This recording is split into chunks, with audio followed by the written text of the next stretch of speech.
மாட்டுப் பொங்கல் சிவபெருமானின் கோபத்தால் உருவான திருநாள் என்று இந்த கதை உங்களுக்கு தெரியுமா? பொங்கல் திருநாளின் 3வது நாள் தான் மாட்டுப் பொங்கல். மாடுகள் பால் தருகின்றன, காளைகள் எருதுகள் வயலை உழுகின்றன. அதனால தான் இது மாடுகளுக்கான நன்றி நாள்.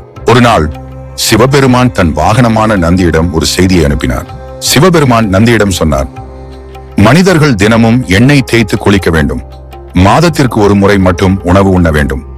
நந்தி அந்த செய்தியை தவறாக புரிந்து கொண்டார். நந்தி மனிதர்களிடம் சொன்னது, மாதத்திற்கு ஒரு முறை எண்ணெய் தேய்த்து குளிக்கவும் தினமும் உணவு உண்ணவும். இந்த தவறான செய்தி சிவபெருமானை கோபப்படுத்தியது. சிவபெருமான் நந்தியிடம் சொன்னார், நீ பூமியில் தங்கி மனிதர்களின் விவசாயத்திற்கு உதவி செய்ய வேண்டும். அன்றிலிருந்து நந்தி மனிதர்களின் நண்பனாக, விவசாயத்தின் உயிராக மாறினார். அதனாலதான் மாடுகளுக்கு ஓய்வு கொடுத்து மாட்டுப் பொங்கல் கொண்டாடப்படுகிறது.